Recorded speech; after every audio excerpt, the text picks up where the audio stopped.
आपका मेरे YouTube channel में।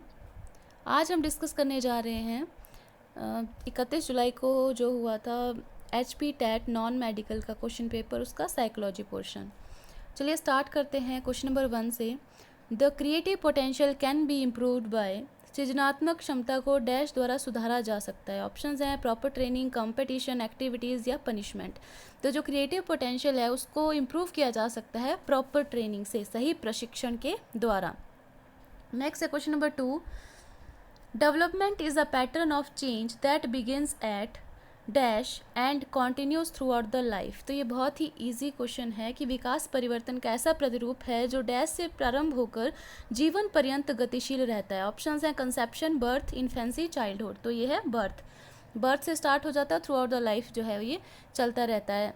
ठीक है। नेक्स्ट है question number 3। Withdrawal into one self is a developmental disorder which is known as. स्वयं में सिमट जाना एक विकासात्मक व्याधि है जिसे हम क्या कहते हैं। मीन्स कि इसमें सोशलाइजेशन नहीं हो पाती है तो इसे हम ऑटिज़म कहते हैं। ठीक है।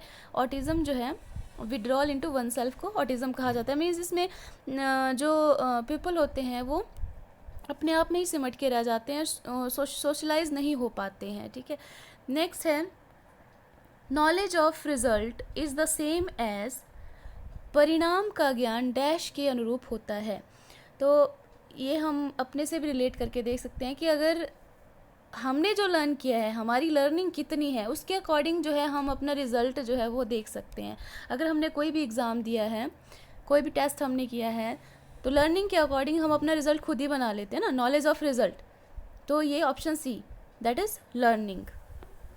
नेक्स्ट है operant conditioning is associated with. Operant conditioning जो है क्रिया प्रसूत का अनुबंध किससे है, किस साइकोलॉजिस्ट से। ऑप्शन है थॉर्नडाइक, स्किनर, हल, मिलर। तो सही ऑप्शन है स्किनर, क्योंकि स्किनर ने ही ऑपरेंट कंडीशनिंग थ्योरी दी हुई है। नेक्स्ट है a belief in the permanence of certain attributes of object और situations in spite of superficial changes is called. बाह्य परिवर्तनों के बावजूद स्थितियों तथा वस्तुओं के कुछ गुणों में स्थायित्व या अपरिवर्तनीयता का विश्वास डैश कहलाता है। एनिमिज्म, कंडीशनिंग, कंजर्वेशन या नन ऑफ दीज। तो ये होता है conservation. Option C is correct answer, that is conservation. Next है पियाजे स्टेज फॉर इन्फेंसी इज। तो पियाजे की स्टेज जो थी इन्फेंसी की वो क्या थी, formal operational, pre operational, sensory motor या कंक्रीट ऑपरेशनल। तो ये थी sensory motor stage. Next question है while running which part of brain is mainly responsible for maintaining physical balance. Options हैं large brain, cerebellum, thalamus, medulla oblongata. तो ये हमने अपनी लास्ट जो वीडियो उसमें ही शेयर किया था कि सेरिबेलम जो होता है वो हमारे मोटर मूवमेंट्स को कंट्रोल करता है, हमारे जो हैंड्स और फीट्स की जो मूवमेंट होती है। तो इसमें आ गया कि सेरिबेलम जो है वो रनिंग जो है उसको रिस्पॉन्सिबल होता है, रनिंग के लिए रिस्पॉन्सिबल होता है, रनिंग के टाइम पे फिजिकल बैलेंस, ठीक है, इक्विलिब्रियम और बैलेंस जो भी है वो सेरिबेलम कंट्रोल करता है। नेक्स्ट है dash work with persons who suffer from motivational and emotional problems. Dash उन व्यक्तियों के साथ काम करते हैं जिन्हें संवेगात्मक और अभिप्रेरणात्मक समस्याएं होती हैं। तो वो कौन होते हैं जो ऐसे व्यक्तियों के साथ काम करते हैं। ऑप्शन ए है counselling psychologist, B clinical psychologist, C community psychologist या डी कॉग्निटिव साइकोलॉजिस्ट। तो वो होते हैं counselling psychologist, option A. Next है the branch of psychology which studies behaviour in social situation is called. Option A है general psychology, social psychology, C है cognitive psychology, D option है organisational psychology. तो ये होगा हमारे पास क्वेश्चन नंबर 10 का होगा बी, सोशल साइकोलॉजी। नेक्स्ट है systematic observation method is similar to. जो क्रमबद्ध निरीक्षण विधि है वो डैश के समान है। ऑप्शंस हैं clinical method, interview method, experimental method या ग्रुप मेथड। तो जो सिस्टमैटिक बिहेवियर ऑब्जर्वेशन मेथड है उसमें है एक स्टेप बाय स्टेप जो है वो एक फॉलो किया जाता है, पैटर्न फॉलो किया जाता है। तो ये एक्सपेरिमेंटल मेथड से काफ़ी ज़्यादा सिमिलर है। ठीक है, option C is correct answer. Next है who was the founder of behaviourism. Behaviourism के संस्थापक, व्यवहारवाद के संस्थापक कौन थे। ऑप्शन है वंट, जेम्स, थॉर्नडाइक या वॉटसन। तो ये क्या होगा, जेबी वॉटसन। जेबी वॉटसन जो थे वो थे फाउंडर ऑफ बिहेवियरिज्म। नेक्स्ट है आइजिंक वाज डैश साइकोलॉजिस्ट। आइजिंक कहाँ के थे मीन्स, ठीक है। तो आइजेंक जो थे वो जर्मन बॉर्न ब्रिटिश साइकोलॉजिस्ट थे, तो इसमें सी ऑप्शन, और ब्रिटिश मीन्स वो जर्मनी में बॉर्न जरूर हुए थे पर उनकी जो सिटीजनशिप थी वो ब्रिटेन की थी, वो ब्रिटिश थे वो, ऑप्शन सी। नेक्स्ट है creative people tend to think in a dash manner, सृजनात्मक लोग डैश ढंग से सोचते हैं। तो ये हमेशा से ही कहा जाता है कि क्रिएटिव पीपल जो है वो डाइवर्जेंट थिंकिंग मीन्स कि अगर एक प्रॉब्लम है तो उसके वो 50 सॉल्यूशन ढूंढ लेंगे, है ना, उनका दिमाग चारों तरफ दौड़ता है, ठीक है। Have many varied thoughts about a problem, तो ये डाइवर्जेंट थिंकर्स होते हैं, डाइवर्जेंटली ये थिंक करते हैं, ऑप्शन बी। नेक्स्ट है dash similarity is an dash important determinant of liking, मतलब जब किसी को पसंद करते हैं तो उसके महत्वपूर्ण निर्धारक क्या क्या होते हैं, ठीक है ना। जब हम किसी को भी पसंद करते हैं, लाइक करते हैं, तो हमें उसके मापदंड क्या होते हैं, डिटर्मिनेंट्स क्या होते हैं। तो ऑप्शन है facial, attitude, physical, all of this. तो सभी ऑल ऑफ दीज जो होंगे वो डिटर्मिनेंट्स होंगे। हम जो चेहरे से भी प्रभावित होते हैं, एटीट्यूड से भी प्रभावित होते हैं, उसके शारीरिक बनावट से भी प्रभावित होते हैं, ठीक है। तो option D is correct answer. Next है question number 16, Harvard Gardner theory of intelligence is known as theory of primary mental abilities, theory of multiple intelligence, triarchic theory, two factor theory. तो ये क्या है, थ्योरी ऑफ मल्टीपल इंटेलिजेंस, ठीक है, option B.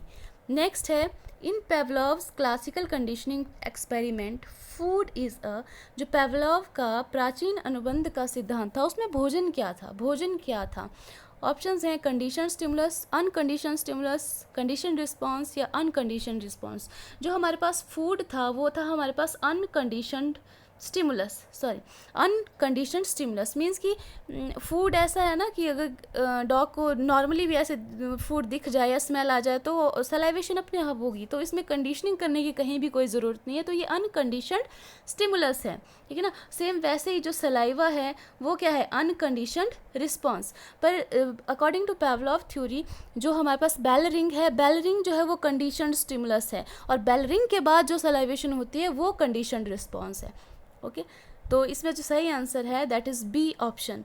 Next है question number 18, when a student comes back home after having scolded by his teacher starts quarrelling with his siblings on any pretext, this is called, जब कोई विद्यार्थी शिक्षक द्वारा डांट फटकार के बाद घर वापस जाकर अपने भाई बहनों के साथ किसी भी बहाने से लड़ाई शुरू कर देता है तो उसे क्या कहेंगे, डिस्प्लेसमेंट, रिग्रेशन, एग्रेशन या ऑल ऑफ द अबव। तो उसे कहेंगे डिस्प्लेसमेंट, की विस्थापन हो गया उसका, मतलब डिस्प्लेस हो गया वो, ठीक है। नेक्स्ट है according to Fitts the phase of skill learning includes, Fitts के अनुसार कौशल अर्जन का चरण क्या है। तो फिट्स के अकॉर्डिंग जो है उसके फेजेस हैं स्किल लर्निंग के, वो उसमें सबसे पहले आता है कोग्निशन, फिर एसोसिएशन, फिर ऑटोनोमस स्टेज, ठीक है। तो इसमें ऑल ऑफ द अबव होगा, option D is correct answer. Next है in Maslow's model of hierarchy of needs which need is the bottom of it, means सबसे प्राइमरी नीड कौन सी है, मीन्स जो बॉटम में है, सबसे तल में है, तो वो प्राइमरी नीड है ना। उसने जो है वो हायरार्की ऑफ थ्योरी दी थी जिसमें उसने पिरामिड लाइक स्ट्रक्चर है इसका पिरामिड से इसको शो किया जाता है। तो सबसे पहली जो नीड थी वो थी हमारे पास फिजियोलॉजिकल नीड, ठीक है ना। फिजियोलॉजिकल नीड जो थी वो सबसे पहली थी, सबसे बॉटम में फिजियोलॉजिकल नीड थी। जो सेल्फ एक्चुअलाइजेशन है वो सबसे टॉप में है, ठीक है, सबसे टॉप में है। फिजियोलॉजिकल नीड के बाद हमारे पास सेफ्टी और सिक्योरिटी वाली आती है, फिर एस्टीम नीड्स, फिर सेल्फ एक्चुअलाइजेशन। तो फर्स्ट नंबर पे जो सबसे प्राइमरी नीड है, जो सबसे तल में है, बॉटम में, वो है फिजियोलॉजिकल नीड, ठीक है। नेक्स्ट है according to social learning theory man's behaviour is determined by his response, body, socialisation या गोल्स। तो जो मैन का बिहेवियर है वो किससे, सोशल लर्निंग थ्योरी के अकॉर्डिंग जो है ऑब्वियस है सोशलाइजेशन इसका करेक्ट आंसर होगा। सोशल लर्निंग थ्योरी जो है हमने अल्बर्ट बंडूरा की जो है वो स्टडी की है, उसमें हमेशा यही कहा जाता है कि लर्निंग, जैसे बिहेवियरिस्ट जो थे वो बिहेवियर के ऊपर फोकस करते थे, बट जो सोशल लर्निंग थ्योरी जिन्होंने दी है उन्होंने कहा है कि कोग्निटिव प्रोसेस और जो सोशल कॉन्टेक्स्ट होते हैं उनके थ्रू जो है वो लर्निंग होती है। तो सी ऑप्शन जो है दैट इज सोशलाइजेशन। नेक्स्ट है इनमें से कौन सा संवेदी माध्यम है, which among the following is are the sensory channel, vision, hearing, touch. तो all of these, option D. Next question है Kohler and Koffka believed learning to be a function of insight, ठीक है, इंसाइट। नेक्स्ट है dash of the test refer to the consistency of scores obtained by an individual on the same test on two different occasions। एक ही परीक्षण पर दो भिन्न अवसरों पर किसी व्यक्ति द्वारा प्राप्त लब्धांकों की संगति परीक्षण की क्या कहलाती है, वो उसकी रिलायबिलिटी कहलाती है। Option A, that is reliability. Next है which school of psychology was founded by Freud. जो फ्राइड ने जो है वो किस मनोविज्ञान स्कूल की स्थापना की थी, neo behaviourism, psychoanalysis, new psychoanalysis या नन ऑफ दिस। तो उन्होंने साइकोएनालिसिस की स्थापना की थी। नेक्स्ट है major source of frustration. Frustration के मेजर कुंठा का मुख्य स्रोत क्या है, environmental factors, personal factors, conflicts या ऑल ऑफ द अबव। तो ऑब्वियस है ऑल ऑफ द अबव।